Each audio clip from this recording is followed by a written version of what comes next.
Les amis, ce soir, on va se faire peur, un peu comme si voilà, vous parlez à un pote, il vous raconte des histoires. C'est un peu le même délire aujourd'hui. Je vais raconter vos histoires flippantes que vous m'avez envoyées sur l'adresse leo@d-influence.com. Vous connaissez à force la chanson, j'en parle toujours de cette adresse mail. Elle va devenir connue, je pense, à un moment donné. Pour qui je me prends?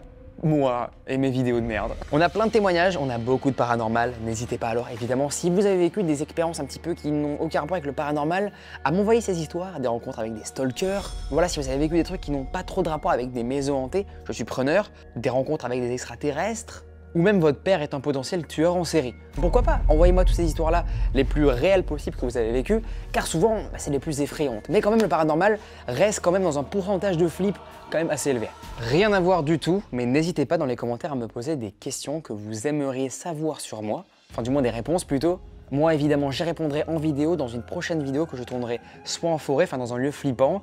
Je répondrai en full transparence à toutes les questions que vous m'avez posées car c'est vrai que j'y ai pensé récemment, on se pose pas trop pour parler de la chaîne, de ce qui se passe, de vous aussi. Je prends pas trop le temps pour vous parler de moi en fait. La chaîne se focus beaucoup sur vos histoires et les histoires en fait que je raconte, qui me touchent ou qui me font flipper.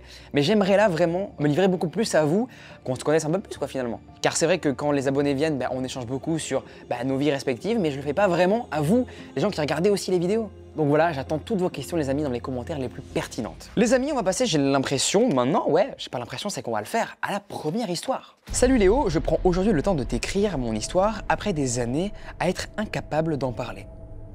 Ok, celle-ci risque d'être très longue, alors je ne sais pas si elle sera racontée. Eh bien écoute, détrompe-toi, si.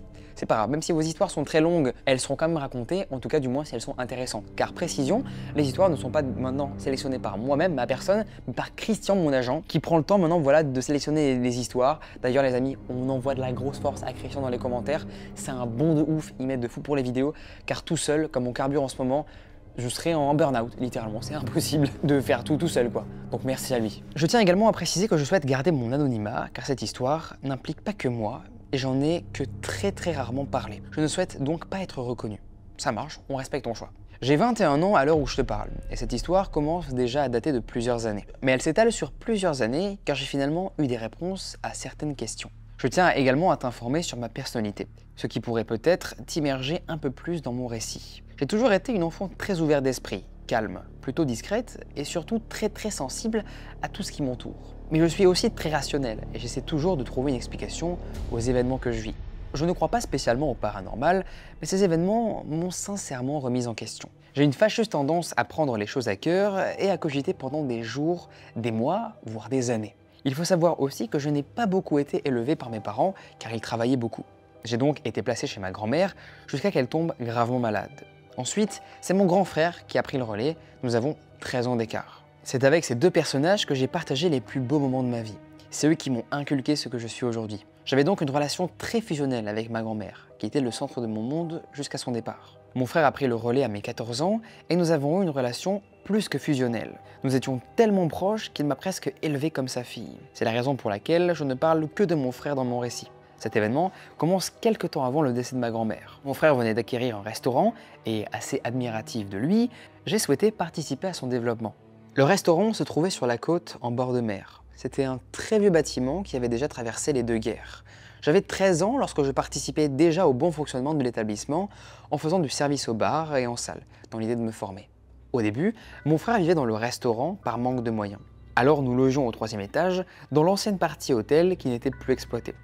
Et pour y accéder, il fallait passer une porte au 2e, puis monter un escalier en colimaçon. Nous arrivions alors à un couloir avec une première chambre directe à gauche. Au fond du couloir, il fallait passer une porte, puis une seconde porte à gauche. Ma chambre. Celle-ci d'ailleurs était très difficile à ouvrir, il fallait vraiment forcer pour la pousser. Juste en face de ma porte, il y avait un genre de cagibi sous comble, fermé à clé. Les premiers événements ont débuté lorsque je me trouvais seul au restaurant, les après-midi. J'avais déjà la sensation de ne jamais être réellement seul lorsque mon frère partait faire ses courses. Un après-midi, je me trouvais dans la salle de restaurant à préparer des serviettes pour les services à venir, lorsque j'ai entendu un claquement, répété. Je suis donc allé voir au 2e étage, pensant que c'était peut-être la porte de la cave que j'avais mal fermée, le matin même, c'est possible. Mais non, elle était bien fermée. Toutes les fenêtres du 2e étage l'étaient aussi. Je suis donc monté dans nos appartements, et là, j'ai vu la première porte, avant celle de ma chambre, claquer en rythme. Je me suis senti très mal en arrivant au troisième, comme un étourdissement, puis comme si l'air devenait irrespirable. J'avais des frissons sur tout le corps, et surtout, j'avais froid. Bon, en plein été par contre, c'était vachement un comble. J'ai d'abord regardé dans la chambre de mon frère si sa fenêtre était ouverte. Mais non. Alors je me suis dit, est-ce que c'est la mienne? Mais ma porte était fermée lorsque je me suis approché. J'ai donc poussé la porte qui claquait, puis j'ai mis toute ma force dans celle de ma chambre. Une fois à l'intérieur, j'ai vérifié, ma fenêtre était bien fermée. Cet épisode m'a glacé le sang. À l'époque, j'avais réussi à filmer cette porte qui claquait avec mon ancien Snapchat. Mais quand j'ai voulu la retrouver, impossible de la charger. Mince! Encore aujourd'hui, elle est lisible, j'ai donc montré la vidéo à mon frère à son tour. Mais son expression m'avait paru déjà très étrange à l'époque. Il m'avait dit que ce n'était rien, que je devais me faire des films à force de garder mes émissions de crime, etc. J'ai alors laissé couler et j'ai pas insisté. Mais plusieurs petits événements du quotidien m'ont quand même fait réfléchir. Et j'ai essayé par tous les moyens de trouver des explications rationnelles. Par exemple, à plusieurs reprises, il y a eu des choses. Il y a eu ces choses-là. La porte fermée à clé devant la mienne, retrouvée entrouverte sans que personne ne l'ait touchée. C'est vrai que ça c'est très bizarre, le fait que la porte comme ça soit fermée de base, ou à part si on te fait une blague, ou que c'est ton frère, non, c'est très bizarre. Un client peut-être, non, c'est quand même très chelou. Ça peut être des gens que de ta famille, c'est trop bizarre, ou des amis à toi qui connaissent le code. Donc une supercherie, je vois pas de solution. Enfin bref, très bizarre. Il y avait aussi des bruits de pas très fréquents venant du deuxième étage, des coupures de courant très répétées et des cauchemars incessants. Bon, pour l'instant, tout ce qui se passe là, on peut l'expliquer, mais bon, c'est quand même hyper bizarre, surtout les bruits de pas. Quoi, des mulots, des animaux, très bizarre. Il y a une fois aussi où je n'étais pas seul derrière le bar. Une serveuse qui travaillait pour nous à l'époque était avec moi, en train d'essuyer des verres. Nous avions l'habitude de les poser sur notre plan de travail pour aller plus vite et les ranger ensuite. Pendant notre session d'ennuyage, j'ai posé alors un verre retourné sur le bar et celui-ci a glissé tout seul sur environ 50 cm avant de s'éclater au sol. Cet événement nous a réellement marqués toutes les deux. Nous nous sommes croisés il y a environ 1 an et on a commencé à en reparler. Elle a même dit que cet épisode l'avait terrifiée. Et dès l'ouverture, elle demandait à un cuisinier d'être là pour ne jamais rester seule. Par la suite, il y a eu un événement qui m'a réellement marqué 1 an après. La meuf vit littéralement le film Annabelle, quoi, c'est terrible. L'année précédente, nous avions subi 2 cambriolages au restaurant. Mon frère avait donc fait installer un dispositif d'alarme très fort. Et mon père était venu renforcer toutes les serrures, en ajoutant de gros verrous au-dessus. Chaque soir, nous fermions donc le restaurant avec un processus bien défini, avec des codes partout et l'activation de l'alarme.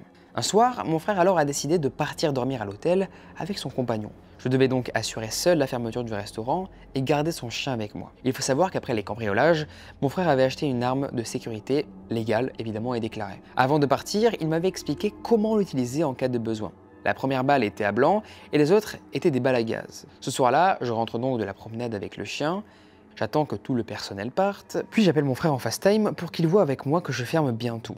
Je verrouille la porte de la cuisine, les entrées de la plonge aussi, et je ferme à double tour les verrous. Je ferme ensuite le portail, la porte d'entrée et toutes les baies vitrées. Je monte au deuxième pour vérifier que tout est verrouillé, puis j'ouvre la porte avant les escaliers du troisième, je la referme à clé derrière moi après. Enfin, j'arrive au boîtier d'alarme, je tape le code et j'active l'alarme de tout le restaurant. Je dors cette nuit-là dans le lit de mon frère avec son chien. Je suis en mode soirée détente. Bonbons, petit chien câlin, animé de qualité. Évidemment, les meilleures soirées étant casanier, c'est le top.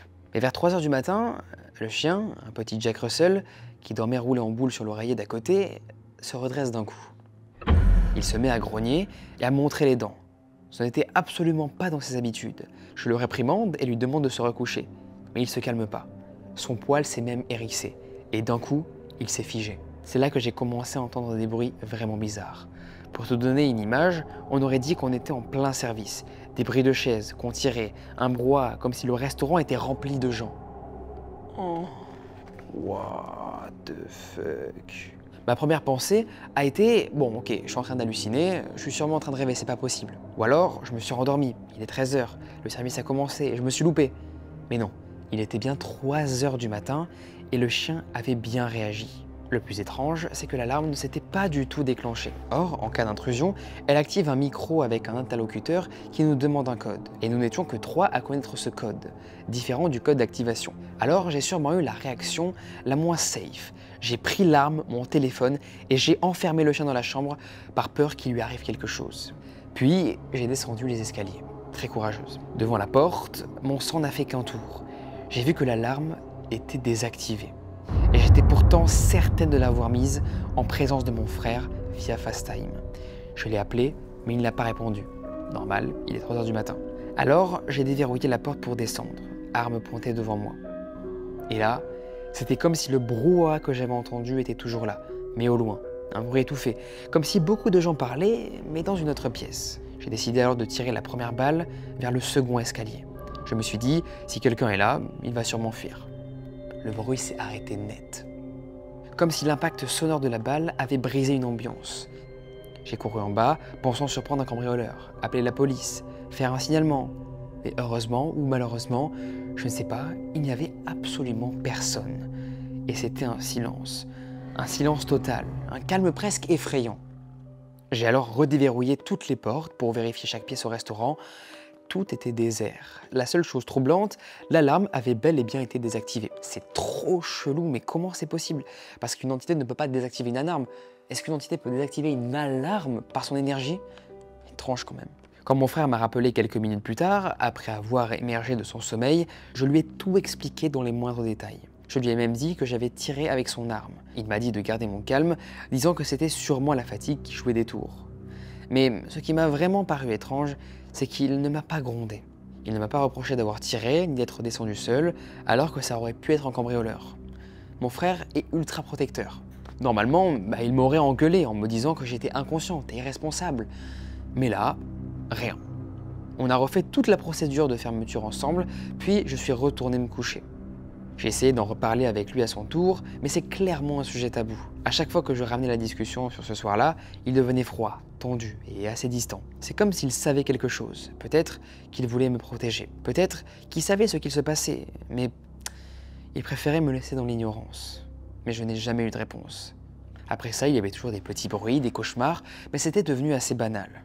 Presque comme une part de l'identité du restaurant. Quelques années plus tard, ma grande sœur est venue passer des vacances chez mon frère, qui avait entre-temps acheté un pavillon. On a bien fêté son arrivée. Je ne bois pas d'alcool, mais mon frère, un peu pompette, s'est laissé aller à la discussion avec elle. Il faut savoir que ma sœur a 16 ans de plus que moi. C'est aussi la grande sœur de mon frère.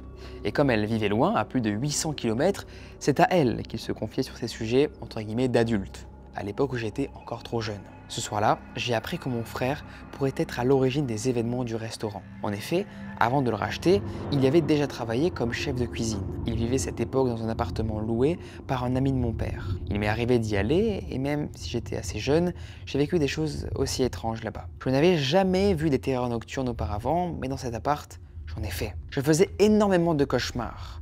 Il y avait une rampe à aimant pour les couteaux dans la cuisine, et elle tombait régulièrement sans raison. Les chats de mon frère devenaient fous, grognaient et feulaient dans le vide. À ce moment-là, il n'avait pas encore son chien. Mon frère, lui, ne pouvait plus dormir dans une pièce en particulier. Il ressentait un malaise insupportable. Il faisait des cauchemars sans arrêt et parfois, il se réveillait en s'en prenant physiquement à sa compagne, ce qui ne lui ressemblait pas du tout, quoi. Ils ont donc décidé de ne plus dormir ensemble. Un soir, il l'a même rejoint en plein sommeil pour tenter de l'étrangler. Un soir, il l'a même rejoint dans son sommeil pour tenter de l'étrangler. Il n'était pas possible que mon frère devienne violent comme ça. Dans notre famille, on est tous assez croyants. Alors, dans un premier temps, il est allé voir un prêtre après la messe. Ce prêtre a accepté de venir dans l'appartement pour prier et y mettre de l'eau bénite. Mon frère a reconnu qu'il avait dû faire un effort surhumain pour rester dans l'appartement pendant ce moment. Quelque temps plus tard, peu de choses avaient changé. Ma sœur, très sensible elle aussi, sentait qu'il y avait quelque chose de mauvais. Elle lui a alors conseillé de faire appel à un médium. Il a contacté plusieurs personnes et une femme s'est déplacée. D'après ce qu'il racontait, la médium avait été choquée par la violence ressentie dans les lieux. Elle a brûlé de la sauge, fait son travail et elle est entrée dans la fameuse pièce que mon frère refusait d'approcher. Mais elle a eu vraiment du mal à y rentrer elle aussi. En réalité, une forme de magie noire très puissante y aurait été pratiquée juste avant que mon frère emménage. Le sol avait été recouvert de lino, non fixé, et la pièce était quasiment vide. En soulevant le lino, ils ont découvert un cercle gravé dans le parquet comme un ancien rituel tentait d'être effacé. Le médium a fait ce qu'elle a pu, mais elle a admis que c'était trop fort pour elle. Elle a dit que mon frère était trop sensible et que c'était pour ça qu'il avait été autant touché. Il a quitté l'appartement sans préavis et il a continué un travail de purification personnelle avec un autre médium. Mais selon moi, ça l'avait suivi pendant très longtemps, car à partir de là, notre famille a enchaîné les drames. J'ai perdu ma grand-mère de façon tragique, ma mère a fait 2 AVC à 50 ans, mon père a développé une ostéonécrose, les articulations se nécrosent et donc il doit se faire poser des prothèses. Ma sœur a perdu 4 bébés, tous au-delà de 6 mois de grossesse. Mon autre frère a développé des troubles psychiatriques, mon oncle a eu 5 cancers différents, 3 de mes chats sont morts de façon étrange et nous avons eu plusieurs cambriolages, des agressions et pas mal d'échecs. Pour ma part, j'ai surtout été spectatrice de tout ça, mais j'ai quand même été touchée physiquement. Sur 4 frères et sœurs, 3 sont stériles, dont moi. Et les médecins n'arrivent pas à l'expliquer. Est-ce une coïncidence ou les conséquences de tout ce qu'on a vécu? Je ne sais pas. Et je ne préfère pas savoir. L'impact a été terrible pour moi. J'ai développé de l'anorexie, de la boulimie et j'ai fait une dépression pendant 3 ans. Aujourd'hui, mon frère a revendu le restaurant, il a vu plusieurs médiums et prêtres pour se purifier et pour évidemment faire disparaître ceux qui le suivaient. Il a quitté la région, il avait peur que notre cercle familial, très restreint, soit encore touché. Alors, on se voit occasionnellement, mais je pense que cette histoire est désormais derrière nous. Enfin, presque. Là où je vis aujourd'hui, il y a eu un meurtre et un suicide. C'est un complexe qui appartient à ma belle famille. Seuls les grands-parents de mon conjoint étaient au courant. Sa grand-mère pratique une forme de magie, je ne me souviens plus du nom, mais elle peut par exemple retirer des douleurs du feu. D'accord, donc c'est une coupeuse de feu. C'est comme si je restais spectatrice de certaines choses, mais je ne veux surtout pas exploiter cette sensibilité, car en vérité, je suis terrifié à l'idée de revivre ce que nous avons vécu. Mon frère, lui, en garde des traumatismes. Merci d'avoir pris le temps de me lire, j'espère ne pas avoir oublié de détails. Je précise que toute cette histoire est vraie et qu'elle nous a profondément marqués, et je souhaite garder l'anonymat. Passe une très belle soirée. C'est horrible, c'est les histoires qui me font le plus peur, je l'ai dit beaucoup de fois, mais qu'une personne ait pu vous jeter un sort, le fait qu'une personne décide ta vie et tout ce qui va se passer, et donc là, en l'occurrence, que des événements horribles, des tragédies absolument abominables, ou si on va pas du tout dans la théorie paranormale et si on annule la théorie sorcellerie, etc., tu n'as pas du tout de chance dans ta vie. Mais bon, ça ferait quand même très gros, mais après, statistiquement, je pense que c'est possible. Mais bon, je pense que c'est quand même possible. Il y a un faible pourcentage, il est vrai, mais peut-être que tu fais partie de ce pourcentage-là qui, dans le monde, vit des trucs absolument abominables et répétés. Après, c'est vrai que ça n'explique pas tous ces événements paranormaux que tu as vécu, le verre qui tombe pour aucune raison et qui se casse sans aucune action humaine, c'est trop bizarre. Je suis complètement choqué, on dirait que tu attires le mal, alors que tu dois être sûrement une personne très sympathique. J'espère que tu vas bien, meuf, honnêtement. Le truc de l'alarme aussi. Comment est-il possible qu'elle soit désactivée tout seul? C'est trop bizarre. Peut-être que la personne qui, je sais pas, te jette des sorts, te suit partout et du coup, en fait, il y a une sorte de cambrioleur stalker et en même temps qui provoque des choses chez toi paranormales. Beaucoup trop fou. Le scénario d'un film d'horreur, littéralement, d'un thriller psychologique. En tout cas, pas d'explication. Je serais curieux de savoir l'avis des gens en commentaire. Les amis, n'hésitez pas à dire si vous avez des théories par rapport à cette histoire. Je me suis mis en chaussettes. Beaucoup trop à l'aise, le frérot. Mais en tout cas, non. Assez mitigé sur le coup et en tout cas pas mal flippé pour toi, meuf. J'espère que ça va mieux et que dans le futur, ça ira beaucoup mieux pour toi. Coucou Léo, j'espère que tu vas bien. Étant une grande fan de threads d'horreur, je suis tombé sur ta chaîne par hasard et j'ai tout de suite adoré ton contenu. Je me suis abonné. Merci beaucoup à toi. D'ailleurs, n'hésitez pas à faire comme cet abonné qui s'appelle, je ne sais pas encore, elle n'a pas encore dit son prénom. En tout cas, abonnez-vous comme elle, ça me ferait plaisir les gars. J'ai actuellement 23 ans et j'ai vécu plusieurs phénomènes paranormaux depuis l'âge de mes 6 ans.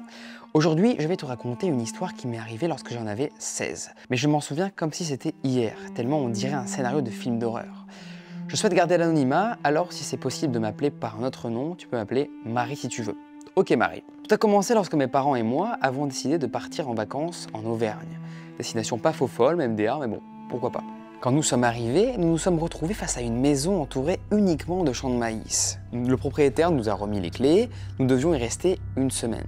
Il faut savoir qu'avec ma maman, on a cette facilité à ressentir les ambiances d'une maison, qu'elle soit bonne ou mauvaise. Mon papa, lui, est très cartésien et ne croit pas du tout aux phénomènes paranormaux. Avec mes parents, nous sommes alors entrés dans la maison, puis nous sommes montés à l'étage. Et aussitôt, dans l'escalier, je me suis senti très mal à l'aise, sans pouvoir l'expliquer. Je suis alors entré dans ma chambre que j'allais occuper. Il y a 2 lits, un de chaque côté du mur, et une armoire en face. Ce que j'ai trouvé assez bizarre, c'est qu'il y avait des cadres avec des sorcières et des photos en noir et blanc très perturbantes. J'imagine tellement mec, ça me terrifie. D'ailleurs ça aussi ça me terrifie à côté. Il y a l'ombre du pantin qui reflète sur le canapé. On dirait qu'une personne lève un couteau comme ça. Derrière moi, ça m'effraie totalement à chaque fois que je me tourne. Enfin bref. Je n'ai rien dit à mes parents. Chacun a sa vie et j'ai décidé alors de passer outre. La première soirée est passée. Et lorsque je suis allé me laver dans la salle de bain, j'ai ressenti une atmosphère assez étrange. Je me suis senti observé, très mal à l'aise, au point de me laver le plus vite possible. Limite à rester sale, juste pour sortir de cette pièce. La nuit est passée et tout semblait normal, à part cette pression dans l'air. Nous sommes sortis alors faire des activités pendant la journée. Le soir, après avoir mangé, je suis allé alors me coucher. Et c'est là que les phénomènes ont commencé. Il faut savoir que mon chien dormait avec moi juste en bas du lit. Il était 22 h, donc pas très tard. Et d'un coup, mes jambes se sont paralysées. Impossible de les bouger, comme si quelqu'un était assis dessus. Je paniquais, je ne comprenais pas, et mon cœur s'est mis à battre très vite, comme si mon instinct de survie s'était activé. Et là, j'ai entendu des chuchotements. Je précise qu'il n'y avait aucune maison autour, uniquement des champs. Pas de voisins, rien. Et mes parents dormaient dans la chambre d'à côté. C'était une voix d'homme qui semblait en détresse et qui répétait plusieurs fois « Reviens, reviens, reviens, reviens !» J'étais pétrifié. Prise de panique, j'ai trouvé le courage de courir dans la chambre de mes parents. Je leur ai dit alors qu'il fallait que mon père dorme avec moi dans l'autre lit, parce qu'il se passait des choses très bizarres. Père est venu et s'est installé dans le lit à côté de moi. À ce moment-là, dans la chambre, il y avait un étendoir pour étendre le linge.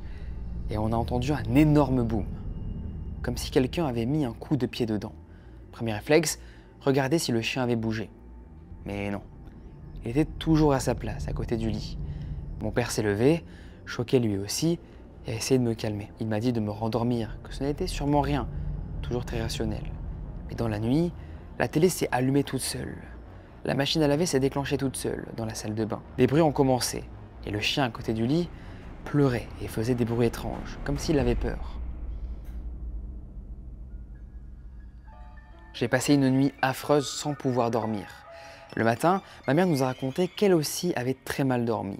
Elle ressentait une présence dans sa chambre, au point de faire des sortes de crises d'angoisse. Elle ne pouvait plus bouger. Elle voulait partir de cette maison à tout prix. Et même mon père, pourtant si cartésien, a décidé qu'on devait partir. La journée qui a suivi, on s'est tous sentis observés. Les objets s'allumaient seuls, les chuchotements reprenaient. Alors, on a donc décidé de rentrer à la maison. Mais non, l'histoire ne s'arrête pas là. En rentrant, j'ai trouvé mon ancienne chambre. Nous avions déménagé depuis quelque temps et dans cette maison, l'oncle de mon père était mort. Ma chambre avait une mezzanine avec un bureau, des peluches, des Barbies et autres jouets que je n'utilisais plus. En bas, il y avait mon lit, mon armoire et aussi ma télé. La première nuit, je suis réveillé à minuit par un « Je dors avec des boules caisses depuis des années maintenant. » Alors je me suis dit « Ça doit sûrement être le voisin. » Je me suis alors endormi. Mais à 3 h du matin, rebelote. Les mêmes ricanements. Je me suis dit que c'était très bizarre, mais j'étais trop fatigué pour m'inquiéter. La nuit suivante, même scénario. Réveillé pile à minuit, encore par des rires. Là, j'ai craqué. Je suis allé chercher mon père, qui dormait dans la chambre d'à côté avec ma mère. Je lui ai dit que j'avais trop peur et qu'il devait venir dormir avec moi. Il est venu, s'est installé dans mon lit, et là, les ricanements ont recommencé. Mon père a trouvé ça très étrange, et il m'a dit que c'était sûr, l'entité qu'il y avait dans la maison de vacances nous avait suivis jusqu'ici. Dès qu'on a allumé la lumière, plus de bruit. On l'éteignait, les rires revenaient. C'était vraiment bizarre et ça faisait peur. Mon père est resté quelques heures avec moi. Et à chaque fois, dès qu'on rallumait, silence. On éteignait, les ricanements reprenaient. Et là, j'ai eu un déclic. Ce bruit, je le connaissais.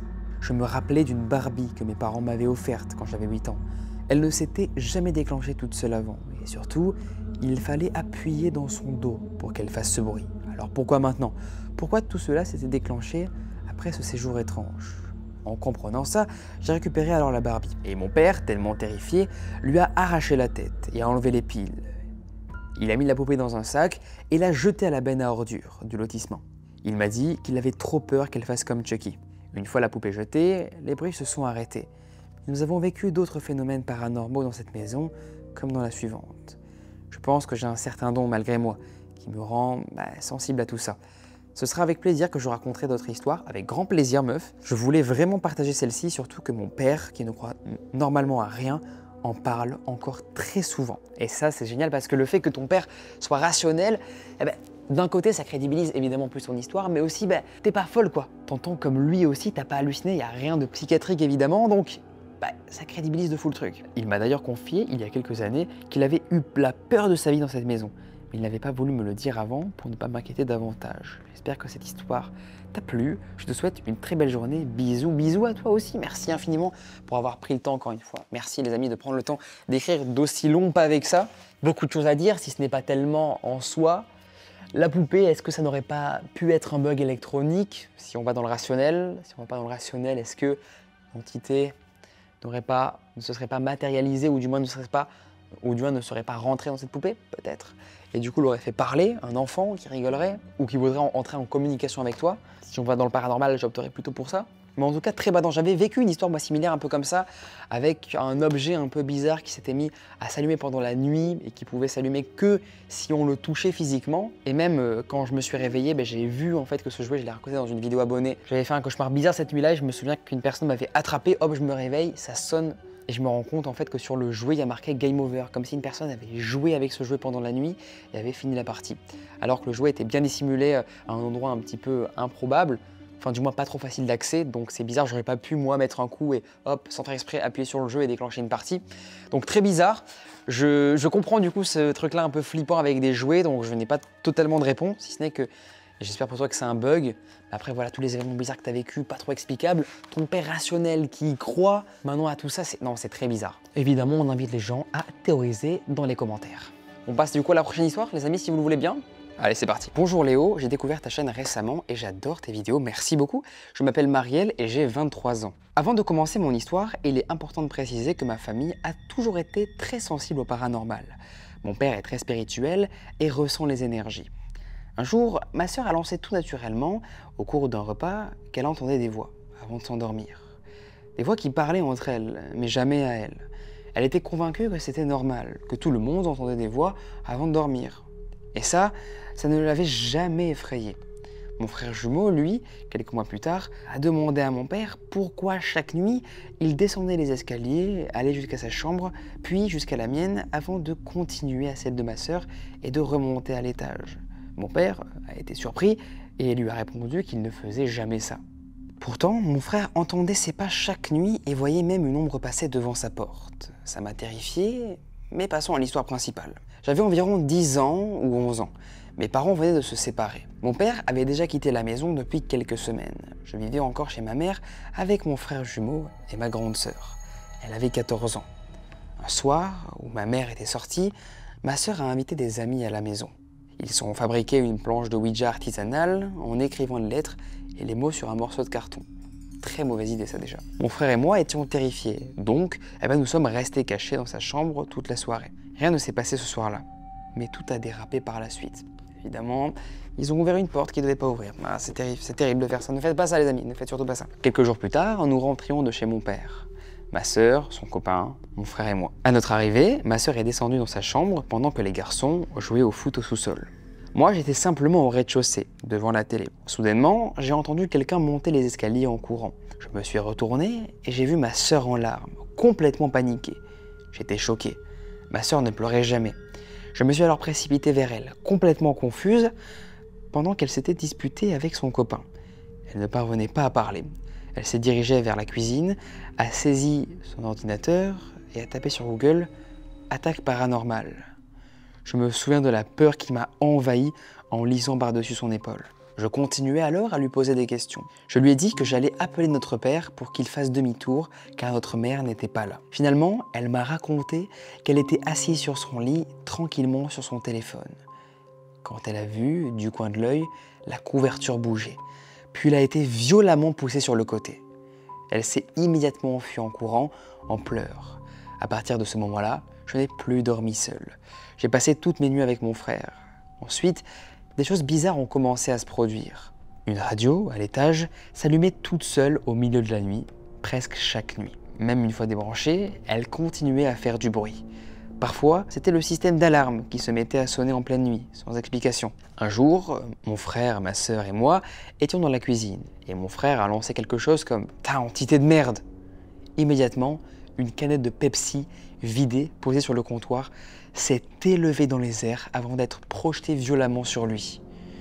Aucune fenêtre n'était ouverte pourtant. Ces paroles avaient clairement mis l'entité en colère. Quelques jours plus tard, ma sœur sortait de la douche et m'a demandé de regarder derrière sa cuisse, car elle ressentait une brûlure un peu bizarre. En regardant, j'ai vu une plaie qui ressemblait à une griffure. Elle ne saignait pas, et ce qui était étrange, car elle était plutôt profonde. Tous ces phénomènes ont duré très longtemps, environ 2 à 3 ans, et ils nous ont suivis même après notre déménagement. Nous avons emménagé dans un petit appartement et ma sœur a refait plusieurs séances de Ouija. Mais à chaque fois, c'était toujours la même entité qui revenait. Impossible d'entrer en contact avec notre esprit. L'entité répétait constamment « Mama » ou « Zozo » ou dessinait des 8 sur la planche. En faisant des recherches, on s'est rendu compte que de nombreuses personnes avaient vécu des choses similaires et que Zozo serait en réalité un démon. À partir de ce moment-là, j'ai commencé à avoir très peur. J'en ai parlé à mon père et à ma belle-mère, qui m'ont appris une prière de protection. Invoquer l'archange Michael pour qu'il me protège et visualiser une bulle blanche ou bleu pâle autour de moi quand j'avais peur. Mais les phénomènes n'ont pourtant pas cessé. Une nuit, alors que je dormais dans le salon, j'ai vu une femme entrer dans la chambre de ma sœur. Je pensais que c'était elle, jusqu'à ce que je la voie sortir des toilettes quelques secondes plus tard. Il n'y avait évidemment personne d'autre dans l'appartement. 2 autres événements étranges sont survenus le même jour. Ma mère et moi étions seuls à la maison. Elles étaient sous la douche et moi dans la cuisine, quand on a entendu quelqu'un frapper à la porte de la salle de bain. Elle a répondu, pensant que c'était moi, mais je lui ai dit, depuis la cuisine, que ce n'était pas du tout le cas. C'était étrange, mais à force, on s'y est habitué. Quelques minutes plus tard, elle m'a rejoint dans la cuisine. Et là, une pièce de 25 centimes est tombée du plafond juste entre nous deux. Ça nous suivait, même en dehors de la maison, parfois. Un soir, on était chez mes grands-parents pour fêter l'anniversaire de ma sœur. Notre belle-mère tenait une garderie familiale. Et ce soir-là, ma sœur, plusieurs de ses amis et moi dormions tous ensemble dans la pièce qui servait normalement de salle de jeu. On discutait tranquillement quand, tout à coup, tout le monde s'arrêtait de parler sans raison apparente. Comme si c'était instinctif. On a tous tourné les yeux vers un jouet posé au centre de la pièce, un petit camion. Et là, sous nos yeux, le camion s'est mis à rouler tout seul. Lentement, sur quelques centimètres, avant de s'immobiliser. C'était tellement étrange. Personne n'a compris ce qu'il s'était passé, mais on a tous vu la même chose. Nous avons fini par déménager à nouveau. Et depuis, les phénomènes se sont largement calmés. Ma sœur n'a pas refait de Ouija depuis plusieurs années et ne vit plus avec moi. Il arrive encore parfois quelques petites choses étranges, mais cela fait bientôt 7 ans que nous vivons dans cette maison et je peux les compter sur les doigts d'une main. Par exemple, il m'est déjà arrivé de sentir quelque chose me caresser la joue au réveil, quand je suis encore à moitié endormi. Ma peau picote, mais à chaque fois, je n'ai pas eu peur. Je sentais que c'était quelque chose de bienveillant. En revanche, l'autre nuit, je dormais chez mon copain et un de ses jouets s'est mis en marche tout seul, au beau milieu de la nuit. Il garde quelques jouets de son enfance sur son bureau, 3 ou 4 pour les souvenirs. Quand l'un d'eux s'est mis à parler, j'ai vraiment eu peur. Ça m'a rappelé la radio qui s'allumait toute seule dans notre ancienne maison. Je l'ai réveillé, il a éteint le jouet et on s'est recouché. Mais à peine 2 minutes plus tard, il s'est rallumé. Je lui ai demandé alors d'enlever les piles, mais il fallait un tournevis et il était dans le bureau de son père, qui était fermé à clé. Je lui ai alors dit de sortir le jouet de la chambre. Il a rangé alors dans un bac, avec d'autres jouets que ses parents avaient gardés pour ses petits cousins. Le jouet a continué à parler toute la nuit. Je l'entendais depuis la chambre, et il s'est soudainement arrêté quand mon beau-frère s'est levé vers 5 h du matin pour aller travailler. Enfin, le phénomène le plus étrange que j'ai vécu n'est peut-être pas paranormal. Mais je n'ai jamais su l'expliquer, même 10 ans après. Un jour, mon frère et moi revenions de l'école. On devait avoir 10 ou 11 ans. Le bus scolaire nous a déposés à un coin de rue et on faisait le reste du trajet à pied. À l'époque, nos parents venaient de se séparer, donc c'était généralement notre sœur qui était à la maison quand on rentrait. Parfois, notre père passait nous apporter à manger et vérifier que tout allait bien. Ce jour-là, alors qu'on approchait de la maison, on était à 7 ou 8 maisons de distance. On a vu alors la voiture blanche de notre père entrer dans l'allée. On était super contents. Et après quelques secondes, il est sorti de la voiture et nous a fait un signe de la main depuis l'entrée du stationnement. Enfin, le phénomène le plus étrange que j'ai vécu n'est peut-être pas paranormal, mais je n'ai jamais su l'expliquer, même 10 ans après. Un jour, mon frère et moi revenions de l'école. On devait avoir 10 ou 11 ans. Le bus scolaire nous déposait à un coin de rue et on faisait le reste du trajet à pied. À l'école, nos parents venaient de se séparer, donc c'était généralement notre sœur qui était à la maison quand on rentrait. Parfois, notre père passait nous apporter à manger et vérifiait que tout allait bien. Ce jour-là, alors qu'on approchait de la maison, on était à 7 ou 8 maisons de distance. On a vu la voiture blanche de notre père entrer dans l'allée. On était super contents. Après quelques secondes, il est sorti de la voiture et nous a fait un signe de la main depuis l'entrée du stationnement. On lui a répondu en souriant. Il portait son manteau en cuir noir habituel. Puis, il est rentré dans la maison et on l'a perdu de vue. Et quand on est arrivé devant chez nous, 1 ou 2 minutes plus tard, la voiture n'était plus là. Le stationnement était long, donc on ne pouvait pas voir les voitures garées au fond quand on était sur le trottoir. Mais là, rien du tout. C'était incompréhensible. On venait juste de le voir arriver. C'est trop bizarre, avec sa voiture blanche. Incompréhensible. Et s'il était parti, on l'aurait forcément vu. On est rentré dans la maison et ma sœur était là. On lui demande « Il est où papa ?» Elle ne comprend pas. « Mais papa n'est pas venu aujourd'hui. » Mon frère et moi étions totalement perdus. « Arrête, on vient de le voir, il nous a fait un signe. » Je me suis dit qu'il devait y avoir une explication logique. Je suis alors sorti pour vérifier les voitures des voisins. Peut-être qu'on s'était trompé, peut-être que quelqu'un, d'autre nous a fait un signe. Mais aucun voisin n'avait de voiture blanche. Et pour être honnête, on ne parlait à aucun de nos voisins, et nos parents non plus. Impossible que quelqu'un nous ait salués. On finit par appeler du coup notre père pour lui demander, et il nous a dit « Les filles, j'étais pas là ce jour-là, j'étais chez moi à la maison. » Mon frère et moi sommes convaincus que c'était lui. Même silhouette, même coupe de cheveux, peau bronzée, son manteau habituel, sa démarche, sa façon de nous saluer, c'était lui. Je pense que ma famille est plus sensible à tout ce qui est spirituel ou surnaturel. Chaque fois que j'ai raconté ces anecdotes à des proches, on me propose des explications logiques. Problèmes électriques, défauts de fabrication des radios ou des objets, imagination débordante. Certains pourraient croire qu'on interprète tout comme du paranormal, en sachant que ma sœur avait joué au Ouija. Mais tout ce que j'ai raconté, je l'ai vu de mes propres yeux. Et je sais, au fond de moi, qu'il n'existe pas d'explication rationnelle pour tout ce que ma famille a vécu. Je ne sais pas si tu utiliseras ce témoignage dans l'une de tes vidéos, ni même si tu le liras. Eh bien écoute, si figure-toi, c'est utilisé et lu. Mais si c'est jamais le cas, merci d'avoir pris le temps. Bravo pour ton travail et prends soin de toi. Merci beaucoup Marielle, infiniment merci. Trop d'éléments dans cette histoire, beaucoup trop de choses. Déjà le Ouija, c'est non Marielle, arrête de faire ça, c'est terrible. Mais évidemment, comme l'ont expliqué tes potes qui disent que c'est rationnel et tout, on peut aussi dire que voilà, comme je l'ai dit au début, les poupées c'est des bugs électriques ou quoi, possible. Mais là quand même, ça fait beaucoup de choses que tu as vécues. Bon, honnêtement là, j'ai aucune explication, en tout cas rationnelle, mis à part des bugs électriques comme les potes que t'ont dit. Mais ce qui me terrifie le plus dans ton histoire, c'est la personne que tu as vue avec cette voiture blanche qui t'a fait un signe de la main. Ça doit être tellement effrayant et tout le monde doit te prendre pour une folle quand tu racontes ça, j'imagine. Parce que ça paraît tellement irréaliste. Alors est-ce que tu t'es renseigné sur la maison dans laquelle t'es? Est-ce qu'il n'y aurait pas eu une personne qui, justement avec un manteau noir, qui avait l'habitude de mettre un manteau noir, comme ton père était mort là où tu habites, ou tu mors chez ta mère, si j'ai bien compris? Est-ce que ton père ne t'a pas fait une blague? Ou est-ce que vous vous êtes pas monté la tête avec votre sœur? Après j'ai une théorie peut-être loufoque, dis-moi ce que t'en penses Marielle, et dites-moi les amis ce que vous en pensez vous aussi dans les commentaires. Est-ce qu'on ne serait pas sur une hallucination collective que tu as eu avec ta sœur ce jour-là, quand la personne du coup t'a salué, qui ressemblait du coup trait pour trait à ton père comme tu l'as dit, avec ce long manteau en cuir noir? Ou alors est-ce que ce ne serait pas finalement une personne réelle du monde, de notre monde à nous, du monde des humains, qui ne t'aurait pas justement salué, qui ressemblait juste trait pour trait à ton père? Mais bon, c'est vrai que c'est bizarre, il n'y avait pas la voiture blanche, est-ce qu'il ne l'a pas garé un peu plus loin, qu'il n'est pas parti juste très vite? Est-ce qu'il n'a pas pensé que tu étais une autre personne qu'il connaissait et du coup ça expliquerait pourquoi il t'a fait un signe amical de la main? Beaucoup de questions qui restent encore évidemment sans réponse, ça me frustre au plus haut point en tout cas.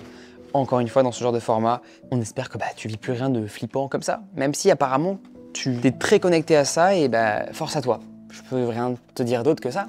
Force à toi, vraiment. Hey, j'espère que tu vas bien. Avant tout, je tiens à me présenter.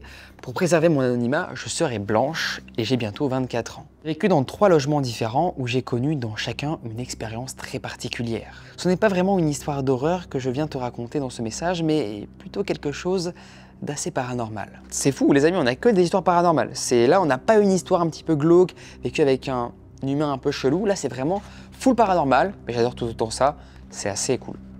Dites-moi d'ailleurs les amis ce que vous préférez dans les commentaires, les épisodes quand on parle d'histoire paranormale ou d'histoire effrayante, beaucoup plus générale. Rencontre effrayante avec un inconnu bizarre, un mec chelou dans la rue, un stalker, dites-moi. Il faut savoir que dans ma famille, du côté de ma mère, les femmes sont plutôt sensibles aux énergies qui les entourent, mais aussi aux défunts. Il est déjà arrivé à ma mère, à plusieurs reprises, de voir des défunts en pleine nuit, ou même lorsqu'elle se faisait opérer.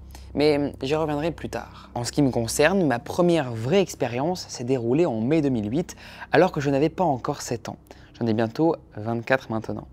À l'époque, j'habitais dans un immeuble qui se trouvait dans la même rue que l'hôpital de ma ville. Ma grand-mère paternelle avait été hospitalisée pendant plusieurs jours suite à une mauvaise chute qui a malheureusement évolué vers la fin de sa vie à cause de l'hôpital qui lui avait administré plusieurs fois un médicament auquel elle était allergique. Du fait de nos proximités avec l'hôpital, ma mère allait la voir tous les jours en premier, pendant que je restais avec mon père. Le jour du décès de ma mamie, je me suis levé en disant que je devais lui dire au revoir. Mais mes parents m'avaient rassuré en me disant qu'elle reviendrait bientôt. Ma mère est donc partie à l'hôpital et c'est elle qui l'a retrouvée sans vie. Elle est alors revenue et a sonné à l'interphone de notre logement. C'est moi qui ai décroché l'interphone et avant même qu'elle parle, je lui ai dit « Mamie est venue me dire au revoir ». Elle m'a alors confirmé que mamie était bien partie. Très bizarre, est-ce qu'on serait sur une coïncidence? Peut-être, mais en tout cas, c'est vrai que tu peux avoir aussi un ressenti, une sorte de prémonition. Et comme c'était vraiment hyper envisageable, est-ce que voilà, c'est pas une coïncidence, le fait que tu aies ressenti sa présence et qu'elle t'ait dit du coup, d'une certaine façon, avec son énergie au revoir? Elle m'a alors confirmé que ma mamie était bel et bien partie. La seconde expérience que j'ai vécue m'a un peu moins marqué, car j'étais beaucoup moins proche de la personne décédée. C'était le fils d'un ami de mes parents, mais j'avais rêvé d'un accident entre une voiture et un vélo. Et le lendemain, ce même accident a eu lieu dans la vraie vie et a ôté la vie de cet enfant. Mais ça, je n'en ai jamais parlé à mes parents, ni à quiconque. La troisième expérience que j'ai vécue, lors de l'été 2012, a eu lieu quelques mois après le décès de mon grand-père maternel. On vivait dans une maison à la campagne et j'avais une chambre avec un lit superposé. Pas dans le sens où il y en avait deux, mais juste un lit en hauteur. Je me suis réveillé en sentant comme un toucher sur moi, une sorte de contact. Dans le noir de ma chambre, j'ai aperçu la silhouette d'un homme qui ressemblait vraiment à mon papy. Son énergie était vraiment très positive, enfin, si tu vois ce que je veux dire. L'une des choses dont je me souviens le plus, c'est le fait qu'il m'ait dit de prendre soin de moi, mais aussi de ma maman. Enfin, la dernière expérience que j'ai vécue d'un petit peu bizarre s'est déroulée en novembre 2023. Il faut savoir que mon grand-père paternel a perdu la vie quelques jours après le 11 novembre. Après avoir lutté contre plusieurs soucis de santé, dont la démence. La veille de sa mort, j'avais fait un rêve où il venait me dire au revoir. Et où il me disait surtout qu'il s'en voulait de ne pas me voir diplômé puis marié.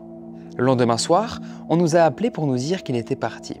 En dehors de ces expériences, il y en a eu d'autres événements, des coïncidences peut-être, qui se sont déroulés après le décès de ma mamie puis de mon papy paternel. Lorsque ma mamie est décédée, notre chienne s'est laissée mourir quelques jours après. Un peu comme le film Hachi, ça me fait penser.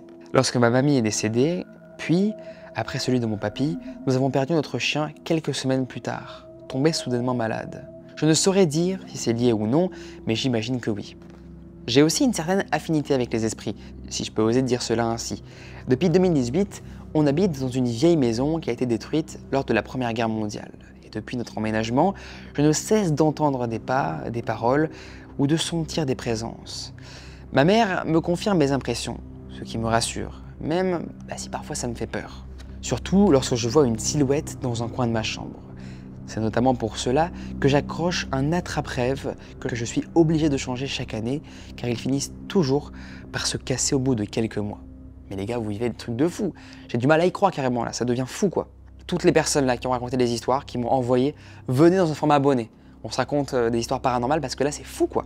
Je veux avoir vos témoignages en vrai, voir à quoi vous ressemblez, pour voir si vraiment c'est vrai. Ça me rend fou complètement. Pour finir, en ce qui concerne ma mère, elle a eu des expériences lorsqu'elle se faisait opérer. Surtout, les événements dont elle m'a parlé se sont déroulés 1 an après le décès de ma mamie.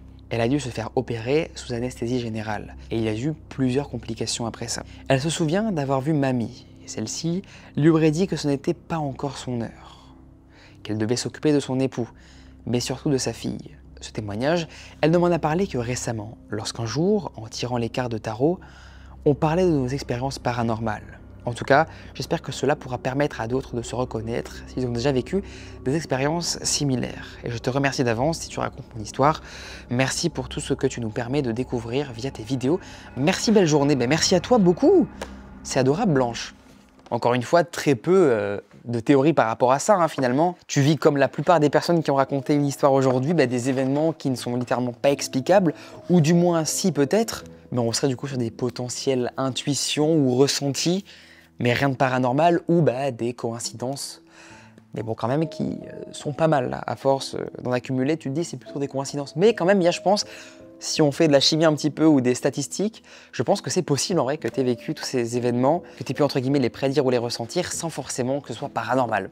J'y connais rien, donc à vous de me dire les amis dans les commentaires, pour ceux qui s'y connaissent plus. Comme je le dis dans ces concepts-là, c'est bien qu'on évite de débunker, même si j'aime bien toujours apporter un peu un esprit critique, qu'on soit pas juste je lis mon histoire et hop, prochaine histoire, ça passe directement. C'est cool qu'on débunk un peu ça. Enfin, débunker sans trop être violent et sans trop débunker finalement, juste en donnant son avis sincère. Et comme je connais pas tout, j'ai pas la science infuse, évidemment, c'est comme si un pote te donnait une petite théorie, voilà, par-ci par-là, quoi. Dites-moi si je continue ce format-là, est-ce que vous aimez ce format où je raconte des histoires d'abonnés? N'hésitez pas à liker, parce que c'est grâce à ça que vraiment je serai au courant si vous aimez encore le format ou pas, aux vues aussi beaucoup, au partage, si vous partagez à vos potes pour faire découvrir le format. Merci d'avoir suivi cette vidéo, les amis. Je vous laisse là. On se dit bonne nuit tout le monde, en tout cas si vous y arrivez. Je vous embrasse très fortement sur la joue droite. À plus!